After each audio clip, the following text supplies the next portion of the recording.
There's actually a third game of magnitude this Sunday, other than Cowboys, Eagles, and Philly, Dolphins, Chiefs, and Germany.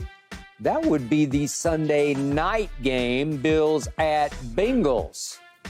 I must say, I am surprised by the point spread. I guessed it would be Bengals by 4, yet the Bengals are favored by only 1.5. So with the automatic 3 points given to the home team, the odds makers are saying Buffalo is a little better than Cincinnati. Right. And I say to that, baloney. The Bengals beat the Bills at Buffalo last year in the playoffs 27-10 as Joe Burrow outplayed Josh Allen. The Bengals just did a 31-17 number on the 49ers at San Francisco as Joe Burrow threw a 28-32 masterpiece at the 49ers. The Bengals are back to being the Super Bowl contender Bengals, all caps Bengals. Burrow is back to being the best quarterback in the National Football League. And the last time I saw the Bills, it's going back 2 Thursdays ago, I saw Baker Mayfield throwing into the end zone with a Hail Mary that could have won the football game. So I'm going Bengals over Bills Sunday night in Cincinnati, 30-20. Keyshawn, tell me I'm wrong. No, you might be wrong about the score, but you're certainly not wrong about picking the Bengals to win the game. Joe Burrow's healthy. When you look at his first several games at the beginning of the season, we all knew that there was something wrong. That calf. It was something wrong, whether it was the calf or his feet or whatever. It was just something wrong. And now you saw him over the last several weeks, in particular San Francisco 49er game that you just mentioned, Skip, he wrecked shop. He did. And his receivers are better. He made a play in the San Francisco 49er game where he was bottled up, and then all of a sudden, he's able to escape the pocket, move around, slide to his right, take a vicious shot from the defender, and still deliver the ball to T. Higgins on a strike and a nice throw and catch. That play right there, as you can see, he's bottled up. He's able to get out of the pocket. He's getting hit. He delivers a football on the outside edge. T. Higgins makes the catch. That's the Joe Burrow that we used to seeing. When I look at this game, particularly Joe Burrow's hit a lot. Offensive line struggles a lot. But the pass rush isn't quite there from the Buffalo Bills. Von Miller's not the same as Von Miller was when he was with the Rams. He's coming off that ACL injury. So they're not getting that force. Now, maybe because of the struggling at times Bengals offensive line, maybe they put pressure on Joe Burrow to some degree, but that's not a problem for him. It doesn't bother him one lick. We watched him get sacked multiple times on his Super Bowl run, and all he did was lead his team to a Super Bowl appearance. So I got them winning this game 41-31, a high-scoring, high-flying machine. This is going to be a very intense game, emotional game. Remember, this is the return of Damar Hamlin, a game they played in Cincy, last year. So I think it's going to be a very emotional game. I think both teams are going to show up and play hard. And right now, Buffalo has shown up. I mean, the rest of the team has shown up. Dave Davis went off last week, and I said, now everybody's coming to the party for Buffalo. Everybody's also coming to the party for Cincinnati. Cincinnati has demarked this last week as, hey, he's healthy now. He beat the San Francisco 49ers, and he beat them with short passes. I mean, Chase caught 10 passes, only had 100 yards. T. Higgins had 5 passes, 65 yards. He was dinking and dunking and dropping that ball off, but he was moving around real well and getting the ball off. When it comes to big games in these situations, I lean a little bit towards Joe Burrow. Just a little bit towards Joe Burrow. I know Josh Allen's going to give all he has, and he's going to play hard. And all these other guys have now shown up. But my eye gate will lay upon this battle between those 2 wide receivers, Jamar Chase and Stefon Diggs. Trust me, Stefon Diggs will come to play because he knows you guys consider Jamar Chase as one of the best. And Jamar Chase will come to play because he knows Diggs is one of the best. That battle right there, whichever duo have the better day will ultimately win the day. And I say Cincinnati duo will have the better day. So I got Cincinnati winning the game, and I put the score 31-20. 24. Yeah, and when you look at this Cincinnati trio of wide receivers in Higgins and Boyd and Chase, you got to look at the back end of the Buffalo Bills along with the front end of the pass rush. Without Tre'Davious, they had to go out there and get Douglas in the trade from Green Bay. He is now on the I don't know how much he plays. I don't know if he starts. I have no idea. But in the end, that tells me right there, they realized that their secondary needed help. They actually tried to go get Jalen Johnson from Chicago Bears. They couldn't pull that off, so they settled for another guy. Now they're looking at this and they're saying, we getting ready to play these Cincinnatis, these Kansas Cities, these Baltimores, these New York Jets. We got to get Miami Dolphins. We've got to get some help on the back end. Otherwise, we're going to get torched. If a team has 3 receivers and you don't have 3 corners that can cover down, you're going to be in trouble. And I think they're getting ready to run up against their first dose of trouble on Sunday night against the Cincinnati Bengals. That's a good point. That's a good point because the Cincinnati Bengals can take you deep into those receivers. That's a good point. By the way, last year at Buffalo in that January playoff game, Stefon Diggs caught 4 balls for a grand total of 35 yards. Yeah. So you could say he's either due or they've got his number. Right. Well, in that game too, Skip and Key, when I looked at that game, I thought, I honestly, I didn't know how they were going to have the emotions to play that game after what they've gone through a couple weeks ago with DeMar Hamlin. And we had, you know what I mean? So I knew that Buffalo was going to be drained. And since he went in and won that game, I think this is a different game. Yeah, and Ken Dorsey did not utilize Stefon Diggs nearly to his capability in that game. That's why Stefon Diggs had issue after the game and into the offseason. Because he realized, hold on, man, if you're not using me and I'm going to be a cardboard cutout, we're not going to win very many games. No, he said, if you do that again, I don't want to be here. Is what they made him. Trust me.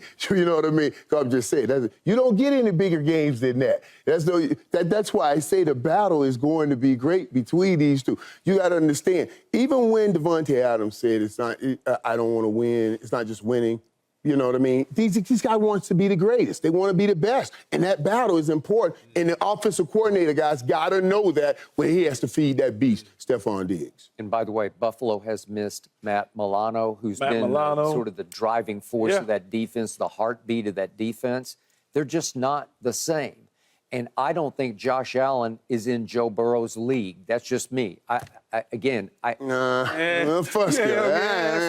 about that one. Who you got? Who's better right now? See, but okay, Skip. When you start, it's hard to have these type of conversations with me because I don't look at just the numbers. I look at who you're around, who's coaching you up. What are they allowing you to do? Yep. Because I can take one guy and move him over here, and another guy. Joe Burrow's phenomenal, one of the top 2, 3, 4 quarterbacks in the league. Both of them. You can also say Josh Allen, one of the top 2, 3, 4 quarterbacks in the league. Who's coaching him? Who's telling him what to do? Is he putting all of it on his back and doing everything? Is he really getting the necessary help that he needs from Ken Dorsey? Is Dorsey really the guy helping him, or is he just keeping the stuff that he got from Brian Daboll before he left to go to the Giants, and he's just using that because he's not being coached? I don't know, but it's hard when you start trying to compare player to player. It's just hard. But these guys, both of these guys are 2 of the top 3 quarterbacks. 2, 3, 4 quarterbacks in the league since 2021. No one's throwing more touchdowns than these 2 guys. So they're in the top 3. So both of these are top quarterbacks. So there's no doubt. I just like Joe Burrow in big situations. I do too. Joe Burrow's been able to show us that he can shine big time in big time situations. You know what's funny, people? We only say this because Joe Burrow went into Kansas City. But hold on. Beat the Chiefs. But and Josh Allen hadn't really done that. No, but Josh Allen kind of did. Really what, Josh Allen went in there and cooked. He cooked in Kansas City big time. But he ain't finished the meal. He scored. He walked off and scored and then looked up and Tyreek Hill out the back door. The little cheetah catch the dig route and turn the corner and put the deuces up. Right. That's 13 seconds. That's not on Josh Allen. I think you could have started at safety for that Kansas City defense. Seriously. It wasn't very good. It wasn't very good. I do got an interception logged in my career in the NFL. So to me, this Josh Allen versus Burrow argument has some of the ramifications of Brady versus Mahomes, because sometimes I think you guys, especially you, Keyshawn, you look at Joe Burrow and he's not physical. He doesn't have a great, he's not cut, ripped. He just looks like another guy, kind of like Tom Brady, right? I like Joe Burrow, Skip. Right. Okay, but the point is Josh Allen is prototype. He's 6'5", 240. He can throw it out of the stadium. But Joe Burrow's not little, Skip. Joe Burrow's 6'3" dude, man. He's a big dude. Right. Yeah, he's a big dude. He just, like you saying, his muscles ain't popping out of his legs. There's no muscles popping out. But he does pride himself, very different than Tom Brady. Joe Burrow loves to take off and gash you with his legs. He's not Lamar, but he can run. Yeah, he can run. He was hurt in San Francisco last week. And at this stage, if you took at this stage and look, forget the Super Bowls, because when you start talking, you just took the two, Tom Brady and Joe Burrow, at this stage in their careers where Joe Burrow's at. Joe Burrow's a better quarterback. Anybody can argue with me all day long about that. Yeah. If you took at this stage in both of their careers, Joe Burrow is a better quarterback than Tom Brady. I don't think he will become a better I don't know that he will. Right. I'm just talking about in the first several years of his career, he is a better quarterback than what Tom Brady was. Although, wait a second, Tom in that second Super Bowl against Carolina, but he was the MVP. Right. I'm talking about and it was a different times. And when we are measuring these young quarterbacks against quarterbacks that have played years ago, and even when Tom started, that was a different league. It was more of a run-centric league then. These guys came in the league throwing the football. Yes. So when you start, when we say, well, he started out better than Tom, we're looking at numbers, but not opportunities. Also, opportunities will tell you he started better. Now. No, what I'm looking at though, Michael, is I'm looking at the throws. That's what I'm looking at. Okay. I'm looking at the ability to get out of the pocket and run the football when he's in harm's way. Right. Those are the sort of things that I look at. But we got to look at them within the confines of winning football games, or they're just great throws by talented quarterbacks who are not throwing in the right area and the right places to win football games. So we got to look at them in the context of winning football games. And when you talk about it, they get more opportunities to throw now. Yes. So Burrow get more opportunity to throw. But Tom Brady made all the right plays as a young player then. So I don't necessarily buy that. That's not what I'm saying, Michael. I'm talking about if you look and you put them side by side. Right. This young man in Joe Burrow, what is his fifth year now? In 5 years, when Tom Brady was in his fourth or fifth year, he was not playing the quarterback position like this kid is. He just wasn't. But they weren't asking him to throw the ball all around. They weren't asking him.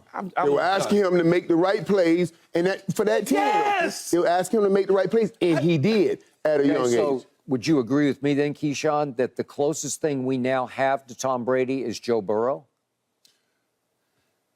You talking about comps or accomplishments? I'm trying to think. Are you talking about comps? Or accomplishments? Because he's a better athlete than Tom Brady, so that comp wouldn't be the same. Although he operates the offense, the passing game, a la Brady. Yes. He is Brady-esque in the way he operates out of the pocket. Yes, that is correct. Okay. And with better players he than will Brady. Throw his guys open like Tom Brady threw his guys open. And with better players than Brady now. Let's remember that, right? Tommy, the way he had Randy Moss. Saying Joe Burrow is better than Tom Brady. I don't know. Here you go. I don't know. That's not what Okay, we got to switch gears. Up next, we talk Wemby. Did you have a coming out party last night? Phoenix? Whoa. Thanks for watching, Undisputed fans. Do you want more highlights from the show? Make sure to click that subscribe button for all the exclusive content from Undisputed.